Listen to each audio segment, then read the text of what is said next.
Hey everyone, Livy here, back with another video. This time I am unboxing, well, I'm going to call this a walkthrough really because I have previewed this deck already. I've gone through it, I just kept it in order. But I am showing off the Dungeons and Dragons tarot deck today. Now, those who might be watching will be thinking, Livy, what? Why are you showing this deck? This deck has been around a while, right? Why would you need to feature it on your channel, even if it's new for you? And the reason for that is this is actually not the first printing of this deck. This deck has been updated. And for those who don't know, I love Dungeons and Dragons, okay? I was a DM for, it was like a period between 2 to 3 years. There was a time where I was just every single Friday, I had friends over, we did D&D. Anyways, love D&D. So I was excited when this deck first came out, but when I saw that the bottoms, the cards, did not tell you what card it was, I was very mad and I decided not to get the deck. But then I found out, since the deck first came out, it has gone through another printing. And now the card titles are clearly listed on the bottom. So I'm going to show off this deck today so you guys can see that. And I'll go through the cards, things I noticed as somebody who likes, well, I guess like is a short word for that, but like enjoys D&D a lot. So this is the box that comes in. This is a Clarkson Potter deck. Not, as you can see, kind of has like some weird issues with the box, but it is a very nice box, I guess. It folds out. Well, you guys will see. It goes out the other way.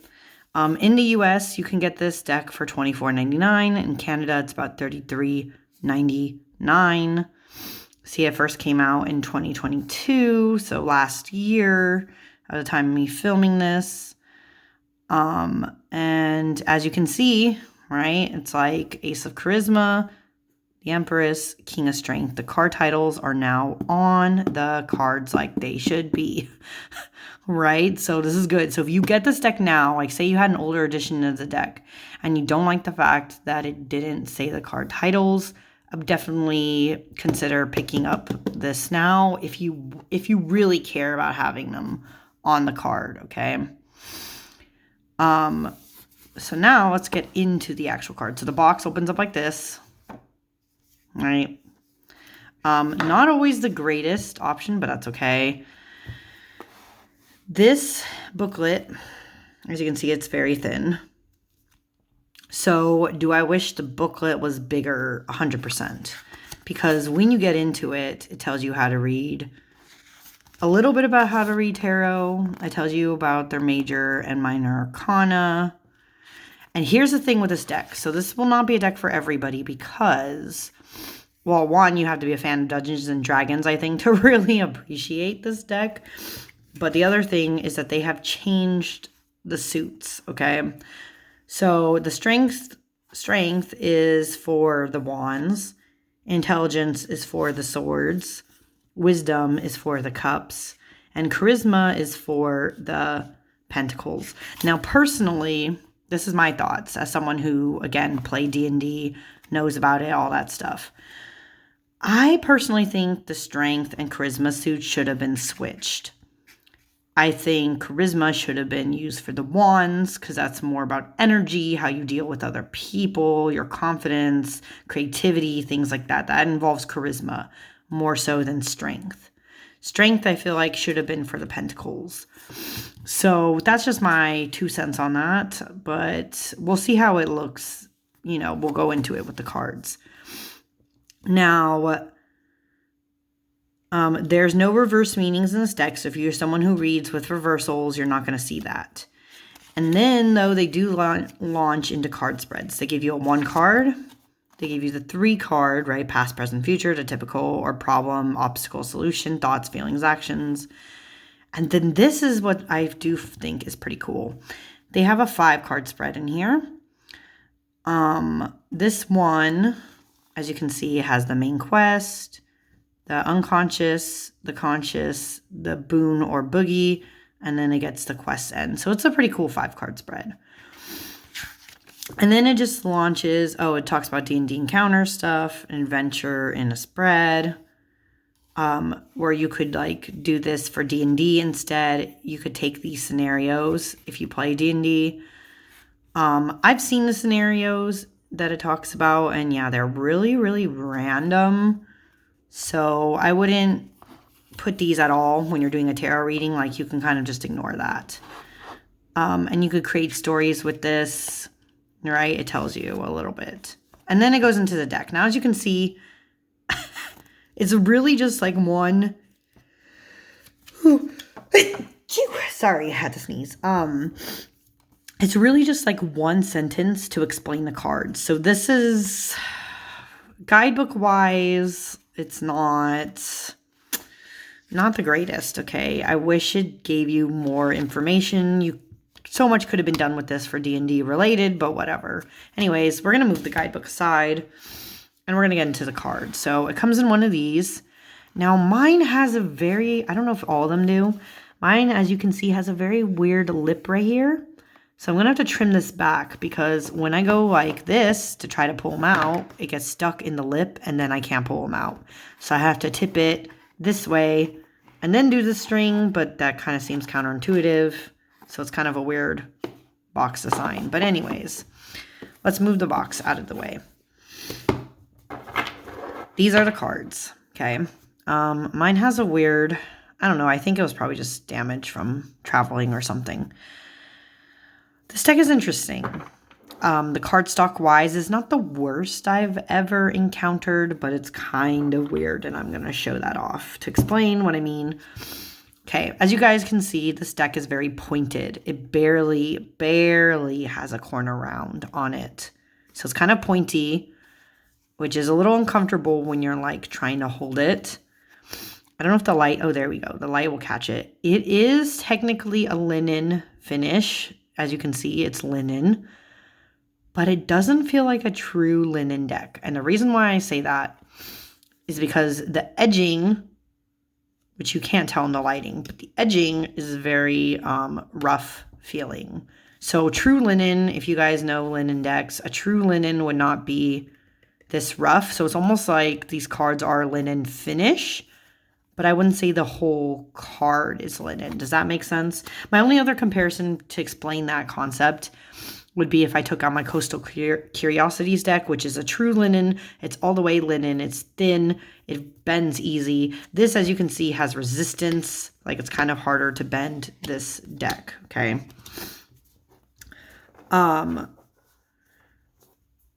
Kind of harder to bend this deck. And actually, I'm going to flip it this way. And as you can tell, yeah, the edges are rough. I'm probably going to edge this deck in black personally too, because I don't like the look of these black and then this. And it feels kind of rough. A little bit, not going to lie. So I'm debating, and I can hold in my hands, but it's kind of uncomfortable. Like, but you can hold the whole deck like this. I don't know what to do about the edgings. I'm debating if I'm going to like, maybe I'll sand this. I don't know how I would sand it, but like sand it down so it just feels less rough, and maybe it'll be a different experience. Also, something else I noticed with these cards, for those who are just like annoyed about this. This side, as you can see, is thinner than this side, right? Shorter distance. On this side is longer. It does kind of bother me a little bit, but again, I don't know what I would do. Would I just like trim slightly that side, but then like trying to match the style of corner round would be hard, so I don't know. For now, I'm just going to leave it as it is, but not the greatest. And now, as I take a sip of water, now I want to get into the cards, because it's almost been 10 minutes into this video, and Jesus, I have not talked about the cards yet. The actual images, okay? Now, I'm going to consider this a walkthrough, because I am going to give you a lot of in-depth thoughts about what's depicted in the cards, what it relates to D&D and fantasy and all that in general. If you like that kind of thing, you can stick around. Otherwise, up to you, okay? So this is the Fool. This card is probably the most traditional. I'm going to tell you now, this card is the most traditional looking of all the cards you're going to see of the Fool. The Fool is on the edge of a cliff. They are a bard in this deck, which I love. And it has even like the white dog, even though the white dog is like turned in the other direction. It's not even helping its owner avoid the cliff edge, okay? This is a nice Fool though. I like that it's a bard. It makes total sense for me. This is the Magician. I like this Magician. It still has kind of like the as above, so below feel. I cannot tell. I think this Magician is probably a wizard because they have a book and sorcerers don't really need a book. There's a couple of magic classes in D&D. Could maybe be a warlock, but this is giving me definitely wizard vibes. So this is our Magician. Oh, and these are the backs, by the way. I do like the backs. Simple, elegant. Funny that they don't read reversals, but the back is reversible, kind of. That's an interesting choice. This is the Empress. Now, not the Empress, sorry. This is the High Priestess. I cannot read today. I cannot tell if this High Priestess is supposed to be a cleric, though. Like a nature cleric, or if they're a druid. Could be either one, but based on the staff, I'm going to assume they're probably a cleric. I love the artwork, though. It's very beautiful. Although, interestingly, the reason why I said Empress instead of High Priestess is because the flowers and stuff kind of give me that Empress vibe more. So this is a really earthy take on a High Priestess, but it's really nice. Whereas this Empress, she is very different, as you can see. She is more of like the actual, what you would think a definition of an empress is, like queen of an empire, versus the naturey feel that tarot usually subscribes to. The Empress. She has a massive sword. I'm going to guess that she's probably a fighter, like fighter class. Really cool. Looks like somebody you would not mess around with. And she also kind of gives High Priestess vibes because she has, she has the towers here. So it's interesting how these two cards have had a role reversal in that way. And she's also holding the whole world in her hand. Really interesting take. Very powerful Empress, for sure. And kind of does align more with our Emperor. This is, by the way, the perfect Emperor. I'm sorry, but it is. Every time I think about the Emperor, I always see a figure like a dwarf, who's a fighter, obviously, in this case, sitting on a throne, showing off their strength and power. This is a really great Emperor, in my opinion. It gives off the power vibes immediately. You know what you're getting with this card. Now, this is an interesting Hierophant, though. I personally don't know if this Hierophant, it looks like they could be in between. They could either be a monk classification for D&D, or they could be a sorcerer. It's hard to tell what difference.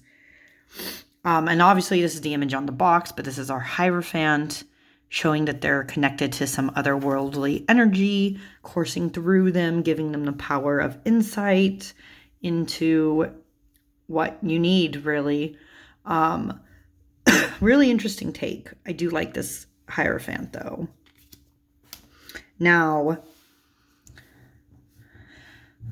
these lovers are everything. They're really good. I'm obsessed with the vibes of this deck because there's a lot of different interpretations you could take with the look of these lovers.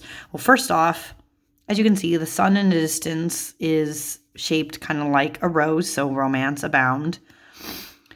And then you get the sense, of course, this is like some kind of, this is an elf, obviously, but they have a staff, so they could be of a few different classes. They almost look like they're giving off sorcerer vibes to me personally. Sorcerer elf, human, or maybe half human, hard to tell. half-human fighter. These two, you get the sense they are two sides of the same coin. They are buddies, or in this case, I think personally, actual lovers. I like that they look at least like they're more masculine presenting. So, a queer couple, but they're also adventuring together and they're going down this path and making choices together to either journey together, to be together, all of these things. This is such a great lovers card. I love, love, love, love, love, love the vibes here. And this is our Chariot. I don't know. I think this Chariot, I'm pretty sure this is probably a Warlock. This is a really interesting Chariot, though. I can't, like, the way that these Sphinx are depicted, they're like banners, but then who's driving this Chariot, you know? Is it supposed to be them? It's just a different design compared to the image inside. And then this guy is holding, I don't know, it looks like some kind of rat. I can't tell. And just holding in, directing traffic. Interesting take on the Chariot. I don't know 100% how I feel about this one, but it's a pretty cool image. This Strength, though, is a really good Strength card. Obviously, this is an orc, and you get the sense that they have, you know, accidentally killed or destroyed something in their rage. Could be, you know, an orc barbarian or druid based on the design choices on them. And this is the perfect sign of Strength, because if you are too rough, if you press too hard, if you know, try to do too much, you could end up harming yourself. And that's what a lot of this card, the Strength card, is about. So I think this is a really good image of the Strength. The Hermit. Once again, I'm pretty sure this is either like a warlock or a wizard in this case. Gives off the same vibes, even though they don't have, you know, the typical light. But I like it. It's very mysterious, Hermit. But I wouldn't 100% say this Hermit gives, you know, the typical vibes of what you think a hermit is, like having to hide away from the world and stuff like that. I mean, you get it a little bit because they are in a cave, but I don't know. It's a different take. It's definitely a more edgy take on the Hermit. Now, this Wheel of Fortune is really fascinating to me. There's a lot that could be said about this image. Of course, this dragon is really freaking cool. And its mouth is open with fire, so you can get the sense that, like, there's drama here. There's a lot of these symbols. This looks like the symbol, what is that? Is that the symbol of, I'm really bad at remembering what symbol the elements, but that's one of the elements. You get a sense of a mountain, time maybe, or infinity. There's a lot of interesting symbolism here. But these people are also what I find really fascinating. This person gives me dual class vibes. They look like they could be fighter, ranger vibes. Whereas this one looks like a more typical, maybe rogue fighter vibes. Asimar versus must be maybe human class. And the wheel of spinning of adventures, that you're always going to go from one direction to the next, and you never know what can be coming for you. It's a really cool wheel, though. I really like it. Justice. Now, this Justice could be the typical fighter, or they could be a paladin. Hard to say, but Justice has been served. This creature down here looks kind of like an orc. Has been defeated, and she or they are standing over the spoils of that, right? Really cool. Now, this Hanged Man is really interesting. I don't know what it kind of image is trying to serve, but I kind of see it as, well, obviously, this is the person who's hanging upside down to try to get to something, touching the waters. But this image looks like the other side of themselves. Or this is a portal from one side to the other. But I get the sense that they're looking into what their potential future could be. Because you can see there's like this design as if they have a bunch of armor and, things that they have accrued over time. And also, if you can tell, there are wings on this person.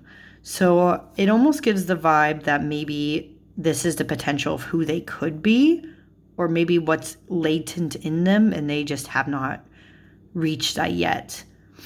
But this is a really cool hangman. I'm going to be sitting on this one for a while. I really like it. And I do think it's an interesting choice that they picked a tiefling to be the death card.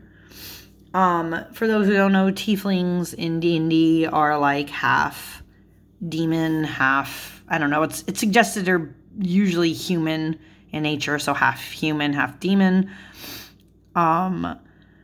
They have fiery abilities. It's an interesting idea for the death card because there is some kind of transformation that happens when you have to go from balancing out the side of you that it might be human underneath to the side of you that has more demonic origins and going through that transformation and fire. Interesting take on the death card, kind of. So, really cool. Now, this temperance has a lot going on in it, and I'm not 100% sure what I'm supposed to think about it. Because look at all these, like, half of these look like demons. That looks like a barbarian, though. And that, I'm not sure. Looks like a half-orc, based on the teeth. And this person is meditating, but there's also, like, this demon here. Does not look like a tiefling based on, like, how big the horns are. But they are trying to balance out all these energies. I don't know if it's like energies that they're sensing in the world inside of them or what they've channeled or what. But this is a really interesting idea of temperance, balancing out rages and other emotions to the things inside that could be telling you to do otherwise, like the two sides, like the angel over your shoulder, the devil on the other side, it kind of gives that vibe for temperance, but it makes its point very, very clear to me. Devil, very literal, the devil. This is the devil. And they are offering you a cup of blood, but it could be like a transaction of, selling your soul away. Very literal. And you could see it, of course, right, with the contract in the background. You're trying to make a binding deal with the devil, and it might not give you what you want. Very literal, but very cool. This tower is so freaking cool. Like, look at those dragons. Oh my goodness. And this one is firing down on this castle. So doom and gloom has already come.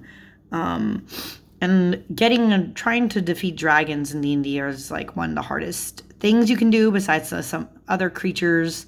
So very, very good image. Now the star. This is a beautiful star. They're an elven ranger.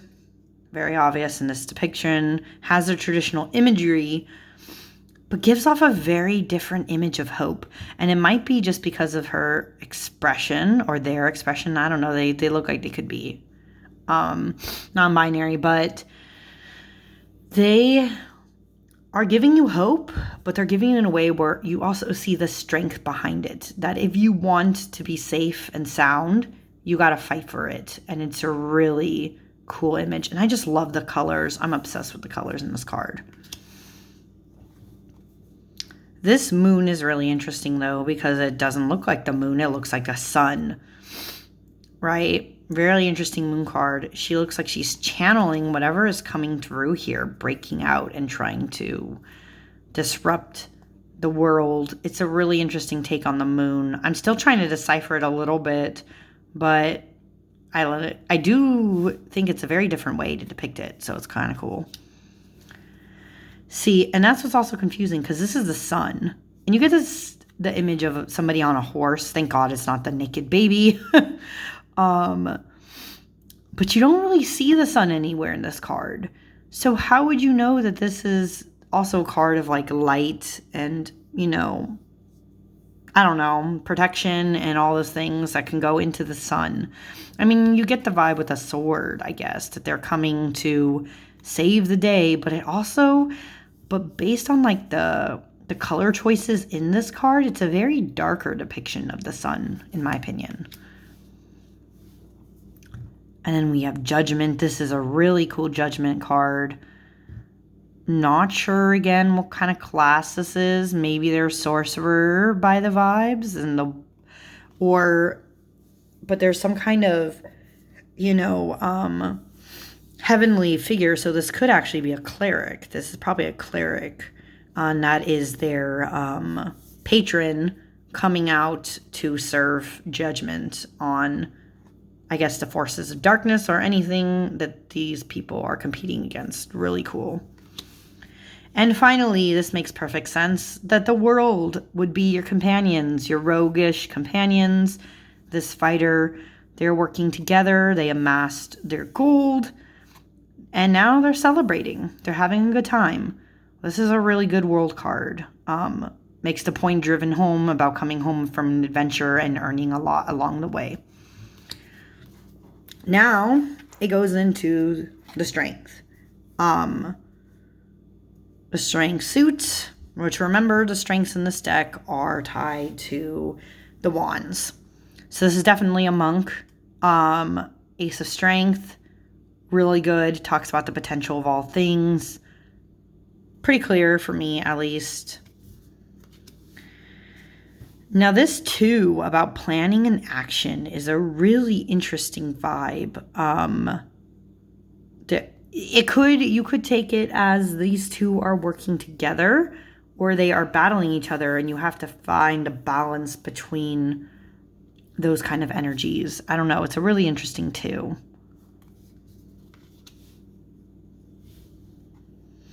Now, this is a very, very subtle Three of Strength, in a sense that you do get the vibes that it is the start of a journey.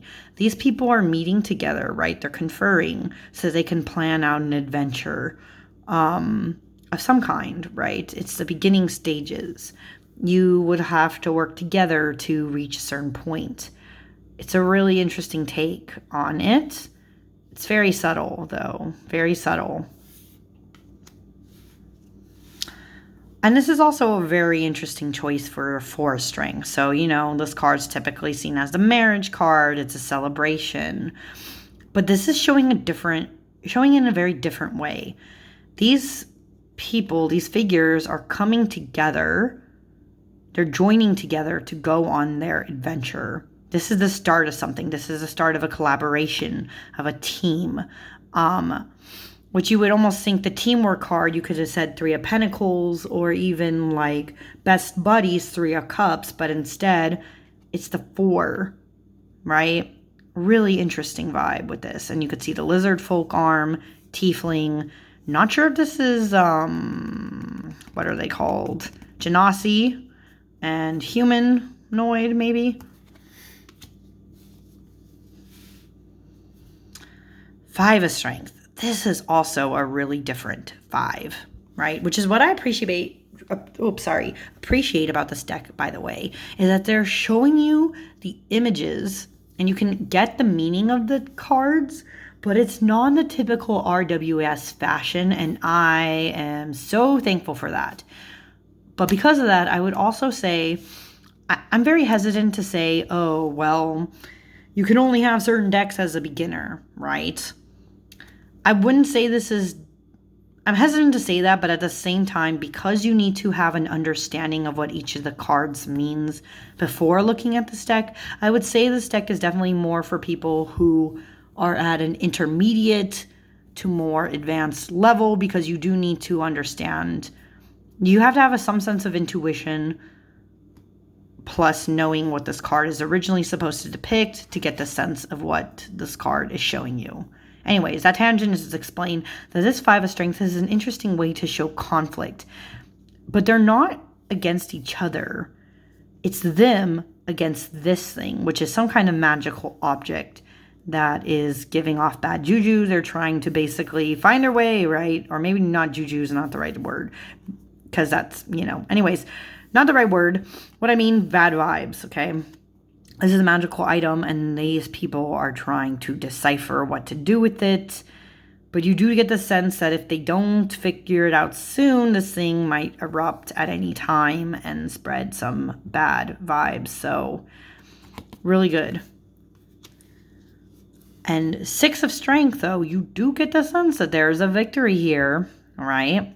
These people just came back. They're carrying some kind of creature's head. Could be a dragon. Looks kind of like it is.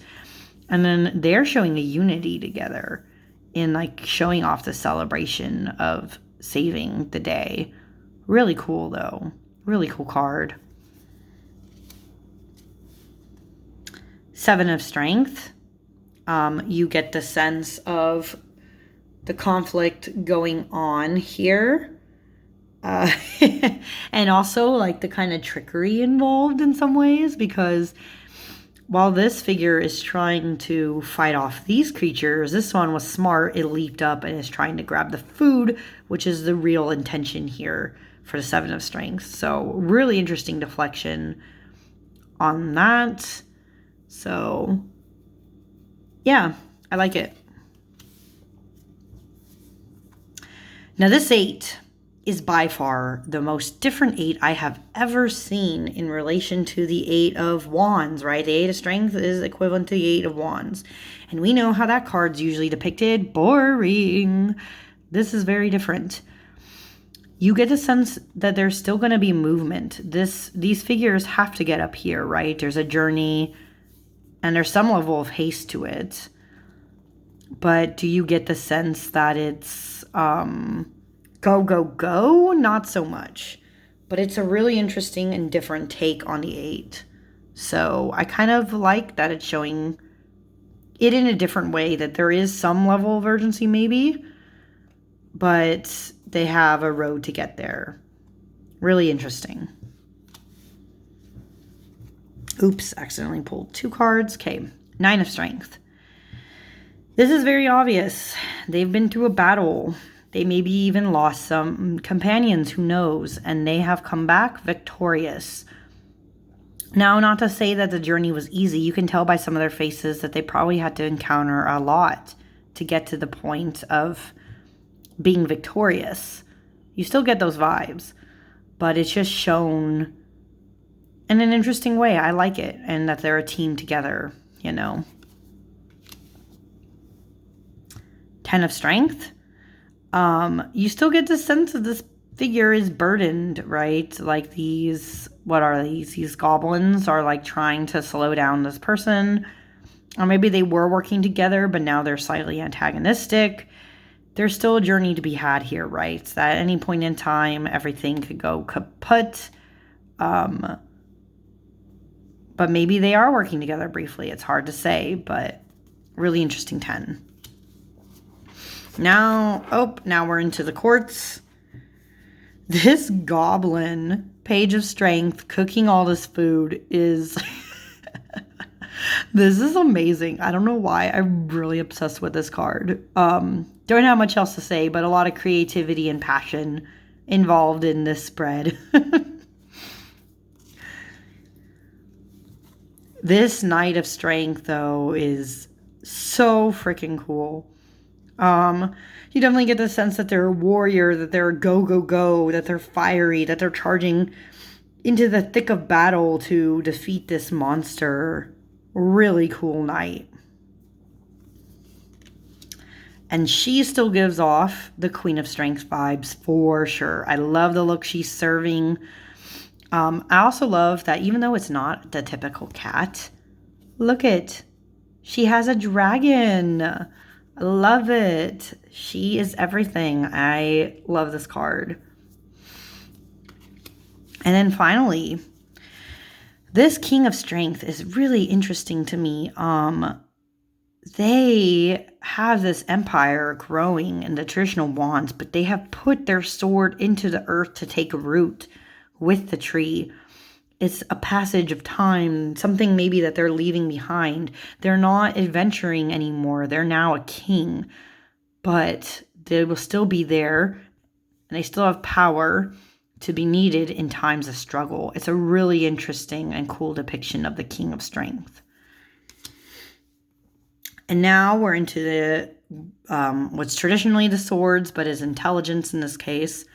This is our very traditional wizard. Very cool, though. You get the vibes immediately that there's a lot of mental capacity needed to be able to say these spells and do these things. Really good. 2 of Intelligence. Now with this card, I will say you don't necessarily get the vibes that this person is stuck and at a stalemate, but you do in a different way. Like, it's obviously not as severe as the swords being at their neck, but you can see that this figure is having to make a choice. They could either become a rogue, or they could become what maybe there is, based on the fire and stuff, maybe it's like more of a sorcerer instead of a wizard. They've been adventuring a while, and they need to decide what path are they going to go down.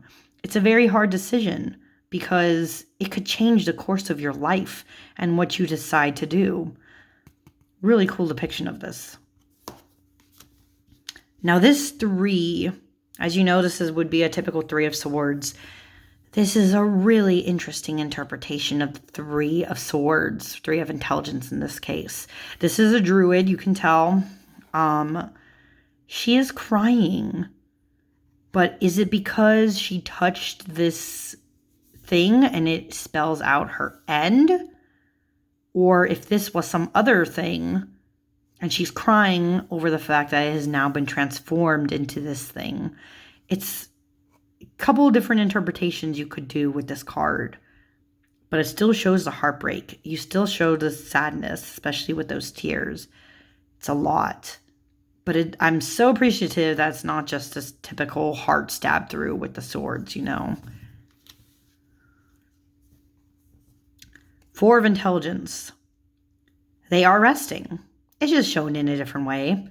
Maybe this person's attuning to something in their adventure, or this person's meditating. This one's polishing off their weapons. They're by the fire. They're relaxing. They're hanging out. This is the stopping point, maybe, or midpoint in a journey. Really good depiction of the 4 of Intelligence. Now the 5. This is an interesting way to show the Pyrrhic victory here. 2 people are fighting over this artifact. They didn't know, though, that inside you can tell there's some dark forces coming out of it.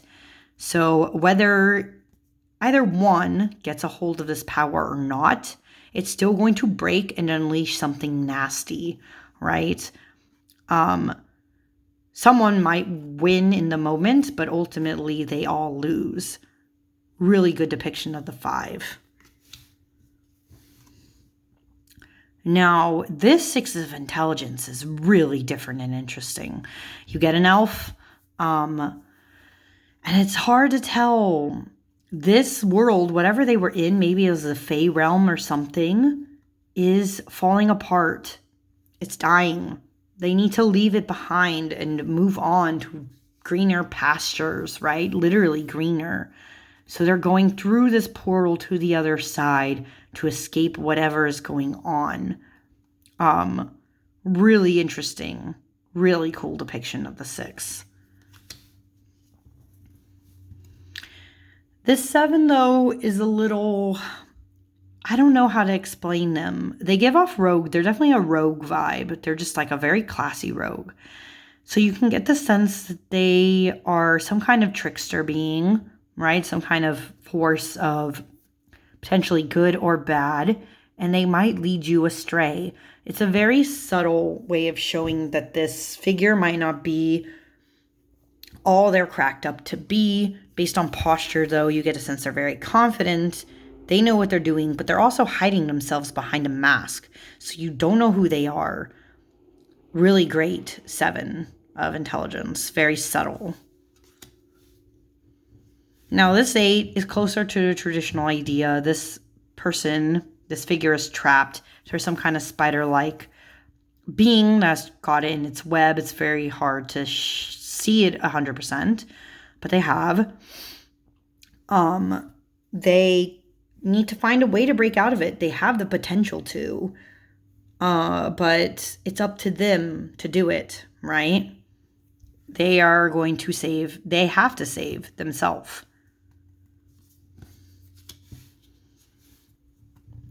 9 of intelligence. This is a really interesting 9. I get the sense that this is, of course, a warlock, okay? And this warlock is trying to channel something, but maybe their patron is not who they thought they were, some kind of demonic eldritch being, and it's coming for them. And that's the interesting thing with warlocks in general in their magic, is that, like, they get it from somewhere else, but you don't know if where you're getting that magic from is what is going to be good or bad. And that's why they're one of my favorite classes in D&D for that. But this is a really interesting representation of anxiety and potential harm that could come to them. And finally, for the main parts of the suit of intelligence, this is the 10. They are a vampire slayer of some kind. You get the sense there's a vampire hanging out there. This is obviously a rod to defeat their enemies.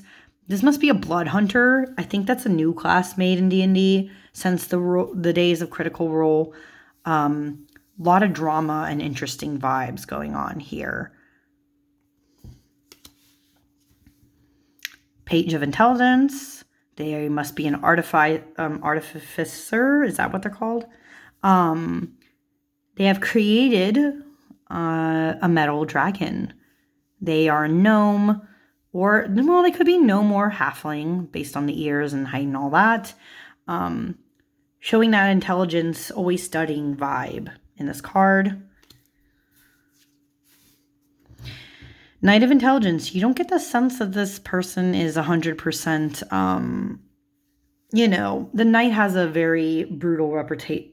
The Knight of Intelligence can have a very brutal representation. You do get the power vibes, though, from this person. Just a more subtle way of showing it. Whereas this queen is invoking a lot of power. More honest energy and strength and so many things. And she could be brutal and powerful, and you do not want to cross this queen, right? And you definitely wouldn't cross this king, because this is giving off like very strong Zeus vibes. Might not be Zeus directly, but some kind of deity within D&D that has lightning. And this person has to prostrate themselves in front of them. I feel like this video is very long. It's going to be. I mean, this is a walkthrough, so you guys can get the sense of all the imagery with these cards. And we are now in a suit of wisdom. This is definitely a druid. This is the Ace of Wisdom. They have animal shapes. They can change their form. Very, very cool. A lot of potential for a lot of things. Start of something new, relationship-wise, and how they interact with the world. Really cool.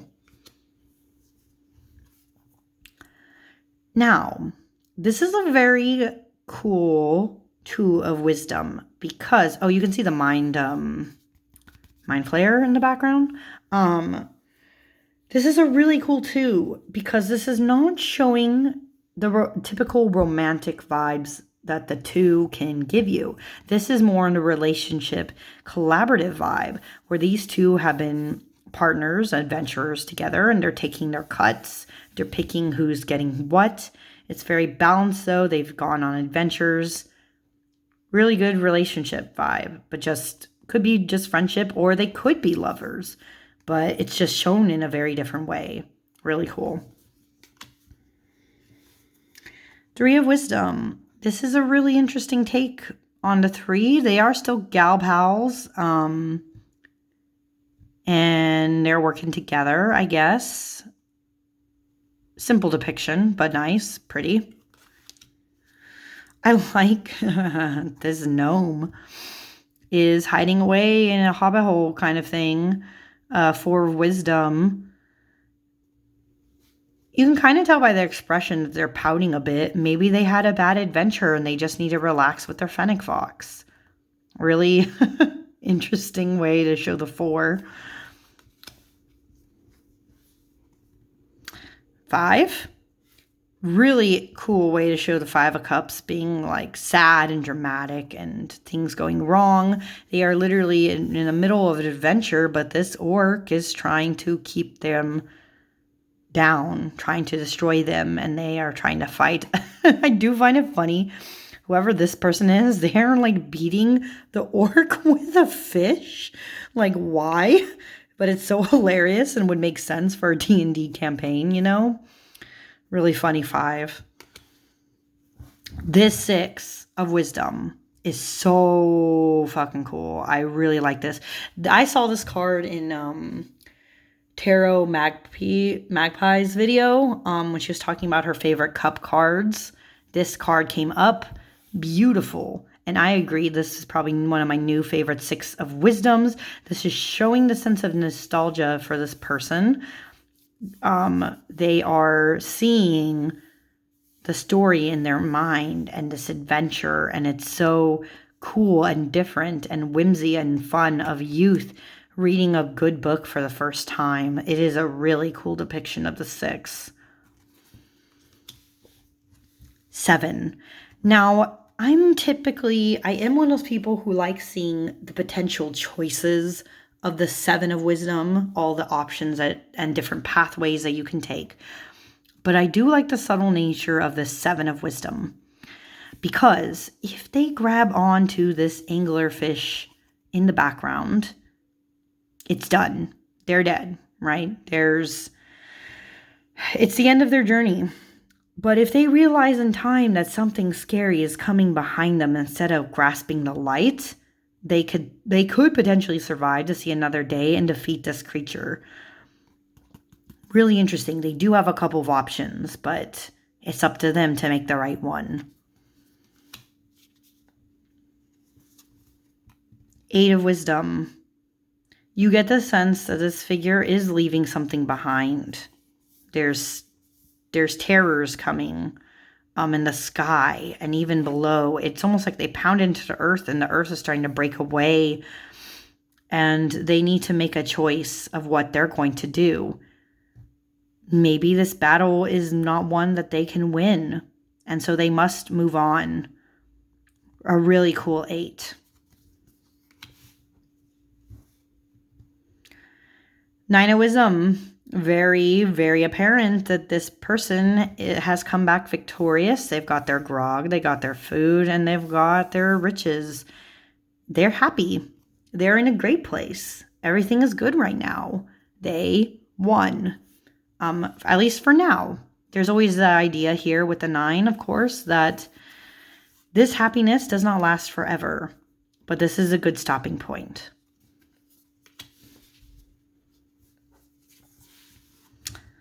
Gives me sorcerer vibes. 10 of Wisdom. This figure is very powerful. I don't get the sense that everything is amazing and it's going to last, but I do get the sense that these two are working together and they have reached an amazing legacy point, right? Like, everything is great, they're powerful, and it's going to be very hard to try to take them on. Really cool collaboration of the 10 of Wisdom. Now into the page. Really cool page. This is a monk. Just really beautiful image. You get the sense of like whimsy and fun in their outfit, in their background, enjoying and appreciating what life is currently offering. This Knight of Wisdom, though, doesn't... Well, I mean, I guess you get it with the flowers. I was going to say, you don't get the sense 100% that this knight is very romantic and cavalier, but they could be. They're going through a field of flowers, and it's definitely a more romantic, very traditional idea of a fighter, right? And they embody that in this card. Now, this Queen of Wisdom is really interesting. She's giving me Ivy vibes, you know, like Poison Ivy from the Batman comics. She looks like Poison Ivy to me. She's an elf, though. You can see her pointed ear. She is vibing. She is one with the universe and where she's at right now. She's very attuned. This makes sense for me for the Queen of Wisdom. Really, really cool. Probably based on outfit and other things, I would say she's probably a druid. Could be wrong, though. Now, this King of Wisdom is really cool because of knowing what this race is here. So this, what's being depicted, well, it might not be an Aasimar. It could be, what's it called? The Deva, oh shoot, the actual like angel figures in D&D instead of being half angel. But either way, it's an interesting and cool depiction of the King of Wisdom because you get the sense that while they are a figure of light and good, and they understand emotions in some ways, they have divorced themselves in other ways from emotion so that they can be the forces of good and justice that they need to be, right? Which is what I think this card really goes into. And now we are into the last suit, the Charisma. Ace of Charisma. Potential, material things, blacksmith, the dwarf, really cool. Gets his message across for me. 2 of Charisma, the balancing act of trying to learn magic. This tiefling, maybe they're a sorcerer, maybe they're a wizard, hard to say. Trying to control this being up here, but at any point in time, it could break free and maybe it won't be as balanced as they hope.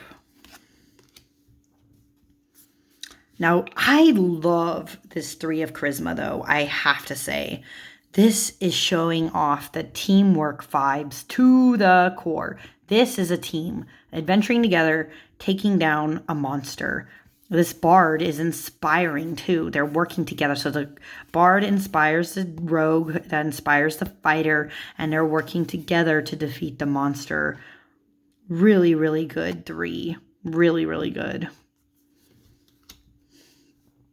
And this is perfect. This is a perfect 4.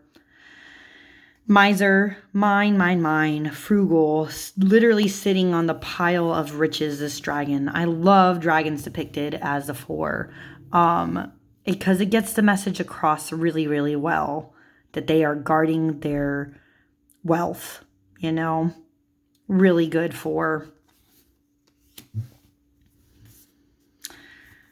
And this poor 5 of Charisma, I'm pretty sure this is, what's it called? A dragon, dragon folk, some kind of dragon patron or otherwise, used to support them, but they have been given pennies left over. They are destitute, begging. You know, it's a sad vibes. You get the sense that they are going through a lot. 6 of Charisma. You do get the sense that these people, that someone is tossing them a gold coin to get through, to give them food, so that they can sit at the table with you, spreading the riches around. Maybe a wealthy patron, whereas these folks might be trying to grasp at something new, you know, next adventure. Typical, you know, 6 bounty. Let me fix this a little bit. It's kind of bugging me. Okay. 7. You do get the sense that they planted, maybe they didn't plant the seeds, but something is growing here, right? And they are picking it at the right opportunity, planning ahead, getting ready maybe for a journey, or finding an item that they need for their journey. Interesting and typical, almost typical thing for the 7. I love this blacksmith as the 8 of Charisma. Definitely showing that artisan workhorse 5 that you need with the 8, trying to get through, you know, going through the motions of crafting something, right? Really good 8. This 9 is so good, though. Like, you definitely get the sense that their adventure came out very fruitful. She's smirking. They're happy. This guy is already drinking and celebrating. And look at all their riches in the background. They've made it. They made it good with whatever adventure they went on.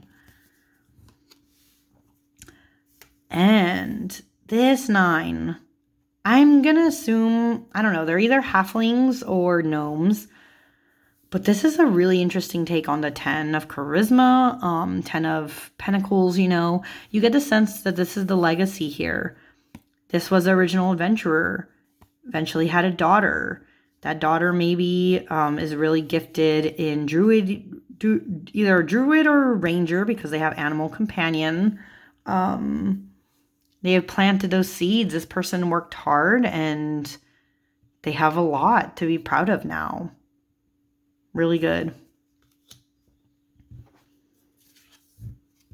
Page of charisma. Gives me more ranger vibes. Again, animal companion. They're about to go through some kind of door together, some kind of next chapter. They're going to have to work hard, you know, typical pentacle ways to get through whatever is coming for them. This, when I first saw this card, oh my goodness, I was like, Mike Wazowski? You know what I mean? From Monsters, Inc. He looks just like them. Now, I'm pretty sure this race is called, what are they? The Modrons? This Knight of Charisma, though, is really funny. Maybe they're a hard worker. It looks like they work at some kind of bar. Putting in the efforts, but yeah, just a really funny take on the Knight. This queen, though, is everything. I am obsessed with her. That's for sure a halfling. And look at the bounty that she has presented these adventurers with. She's probably an innkeep, I would say. And she has cultivated a lot, and she's giving back, right? In a very homely manner. I really like this queen. Really, really good. And finally, this makes 100% sense to me. The king of charisma would have to, of course, be a bard. And you get a sense that this bard has gone on a lot of adventures, that they're really powerful, just based on stance, way that they're depicted. Really cool king. Makes 100% sense that a bard would be the king of charisma. And now, since this video is almost an hour, Jesus Christ, but this is a walkthrough again, so I went very in-depth with each of the cards. It's time to show you how this deck shuffles, okay? Let's see. I don't do riffle, so I cannot speak to riffability, but it is a really good, well, it's kind of, I have smaller hands, so it is a little clumsy for me. But it's really easy because it's mostly linen. They slide really well. Now, based on thickness, would I say this would probably make a good riffle? I'm going to say no, but it's a great overhand. And part of the reason why I don't think it'd be good riffle, of course, is because of its shape. It's very rectangular.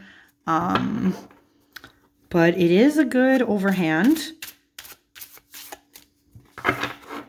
So, yeah, I hope you guys like this, and I hope you give this deck a chance now like I decided to do, and I'm so far not regretting it. I'm really impressed with the way that the cards are depicted, and I think it's just such a good concept for a deck, you know? So if you were hoping that they would reprint this in a way that would show the images, now is your chance to get your copy of this. But I hope you guys like this deck as much as I do. I'm going to head out. I will just show, I guess... funny enough, it actually landed on the Fool. Thank you all for watching if you have so far. And I will see you again next time. Bye!